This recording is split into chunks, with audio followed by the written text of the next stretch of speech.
నమస్కారం విద్యార్థులారా, ఈరోజు నేను ఒక కొత్త అంశంలోకి ప్రవేశించడానికి చాలా ఉత్సాహంగా ఉన్నాను. ఆహార వనరులలో మెరుగుదల. మీరందరూ ఎలా ఉన్నారు? మీరందరూ టిష్యూస్ అనే అంశాన్ని ఆస్వాదించారని మరియు ఇప్పుడు ఆహార ప్రపంచంలోనికి ప్రవేశించడానికి ఆసక్తిగా ఉన్నారని నేను ఊహించగలను. ఈ అధ్యాయం యొక్క అన్ని భాగాలను చూసిన తరువాత మీరు ఉత్తమ వ్యాపారవేత్త కావచ్చు. అప్పుడు మనం దేనికోసం ఎదురుచూస్తున్నాము? మనం ప్రారంభిద్దాం. 9వ తరగతి జీవశాస్త్రంలో ఆహార వనరులలో మెరుగుదల అనే అధ్యాయం క్రింద ఆహార వనరులలో మెరుగుదలను చూపించడానికి మనం తీసుకోవలసిన మొదటి అడుగు ఏమిటి వంటి మరో ఆసక్తికరమైన అంశంతో బిందు తిరిగి వచ్చింది. పిల్లల్లారా, బాగా ఏకాగ్రత పెట్టండి. మొత్తం అధ్యాయం పూర్తయిన తరువాత అధ్యాయానికి సంబంధించిన ఎలాంటి ప్రశ్నలకైనా సమాధానం ఇవ్వడానికి సిద్ధంగా ఉండండి.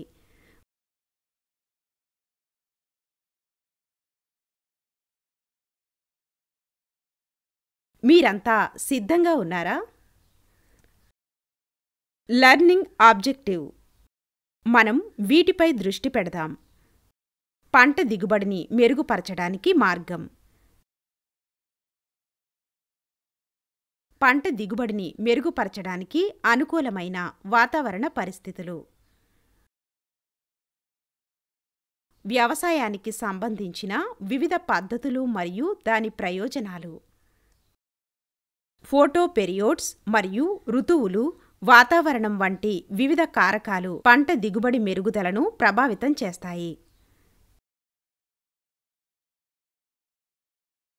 కీలక పదాలు: వ్యవసాయం,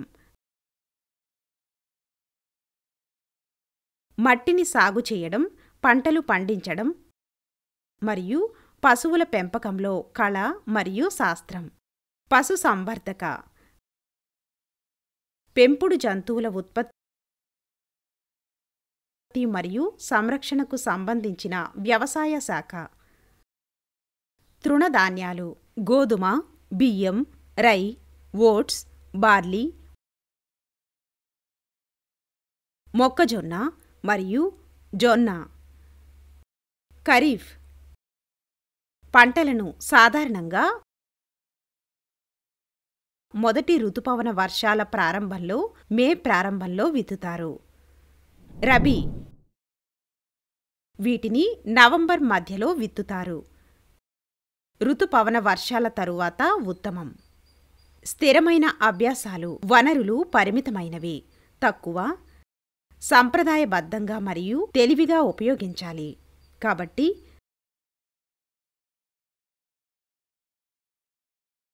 సహజ వనరులను ఉపయోగించకుండా పంట ఉత్పాదకతను పెంచే ఇటువంటి పద్ధతులను అనుసరించాలి.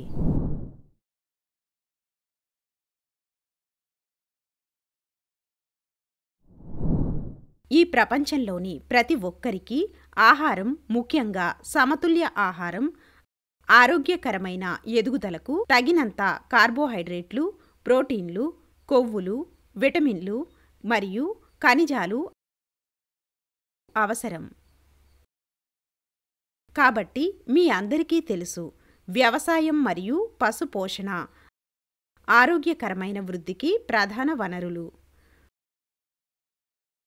మన జనాభా 1 మిలియన్ కంటే ఎక్కువ మంది ఉన్నారు మరియు ఇది ఇంకా పెరుగుతూనే ఉంది. మరియు మనకు త్వరలో ప్రతి సంవత్సరం పావు వంతు లేదా బిలియన్ టన్నుల కంటే ఎక్కువ ధాన్యం అవసరం అవుతుంది. సాగు భూమిని పెంచే అవకాశం లేనందున పంటలు మరియు పశువుల కోసం మన ఉత్పత్తి సామర్థ్యాన్ని పెంచడం అవసరం.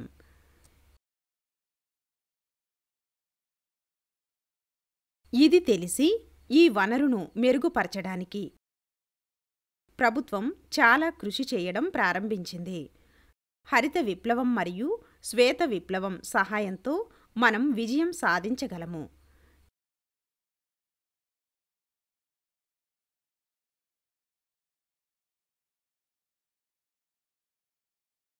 కానీ మన సహజ వనరులు మరింత తీవ్రంగా ఉపయోగించబడుతున్నాయి మరియు ప్రకృతిలో అసమతుల్యతను కలిగిస్తున్నాయి.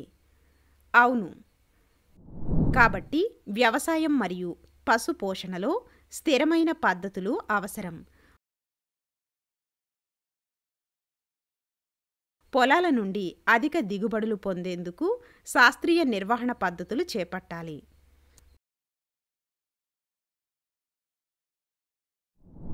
కాబట్టి ఎట్టకేలకు గ్లోబల్ సమ్మిట్ తర్వాత ఒకరోజు ప్రభుత్వం స్థిరమైన జీవనోపాధి కోసం మిశ్రమ వ్యవసాయం, అంతర పంటలు మరియు సమీకృత వ్యవసాయ పద్ధతులను చేపట్టాలని నిర్ణయించింది. దీని అర్థం వ్యవసాయాన్ని పశువుల పెంపకం, పౌల్ట్రీ, చేపల పెంపకం మరియు తేనెటీగల పెంపకంతో కలపడం.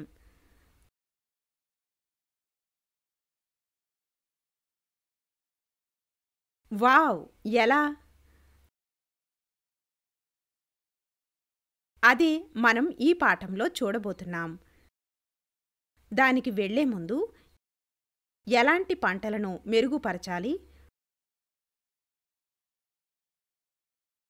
వాతావరణ పరిస్థితులు ఏమిటి, కారకాలు మరియు ప్రయోజనాలతో పాటు ఉన్న పద్ధతులు ఏమిటి అనే దానిపై దృష్టి పెడతాము.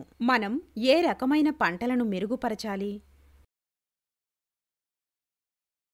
తృణధాన్యాలు, కార్బోహైడ్రేట్లు, గోధుమలు, బియ్యం, మొక్కజొన్న, మినుములు, జొన్నలు.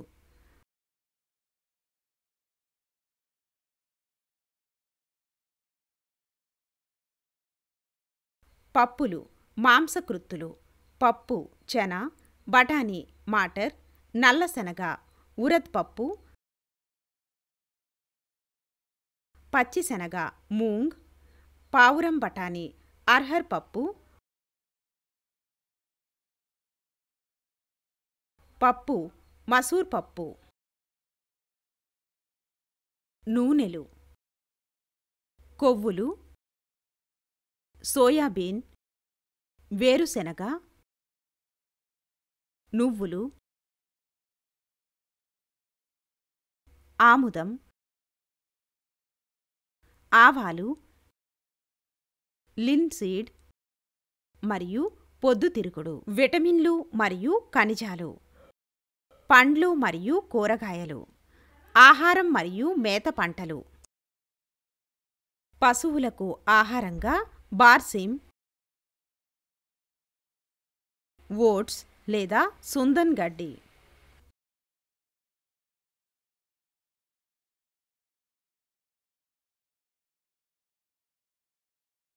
ఉత్తమ వాతావరణ పరిస్థితులు ఏమిటి?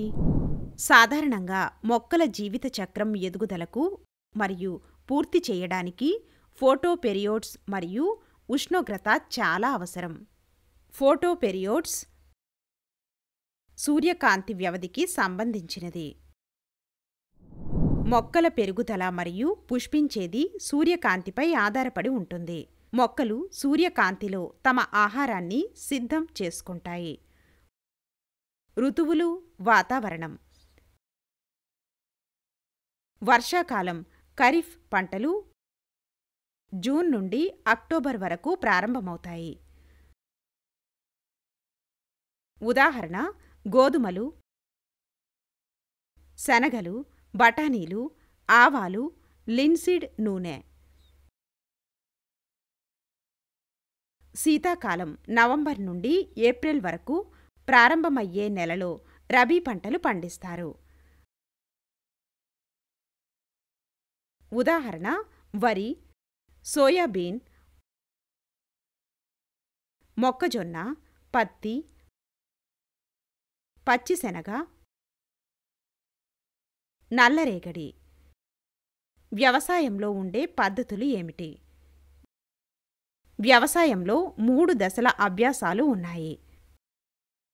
నాటడానికి విత్తనాల ఎంపిక. 2. పంట మొక్కల పోషణ. పెరుగుతున్న మరియు పండించిన పంటలను నష్టం నుండి రక్షించడం.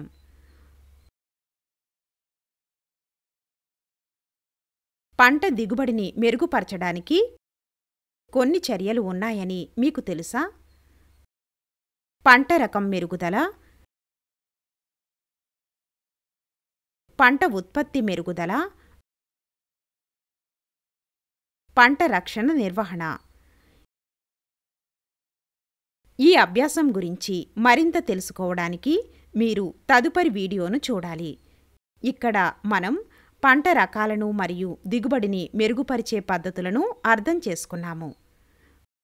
గుర్తుంచుకోవలసిన పాయింట్లు: దేశంలో పాల ఉత్పత్తిలో గణనీయమైన పెరుగుదలతో సంబంధం ఉన్న విప్లవాన్ని భారతదేశంలో శ్వేత విప్లవం అని కూడా పిలుస్తారు. దీనిని ఆపరేషన్ ఫ్లడ్ అని కూడా పిలుస్తారు. 1960 నుంచి 80 కాలంలో ఆహార ధాన్యాలు మరియు ఇతర వ్యవసాయోత్పత్తుల ఉత్పత్తిలో గొప్ప మెరుగుదల భారత వ్యవసాయంలో హరిత విప్లవంగా వర్ణించబడింది.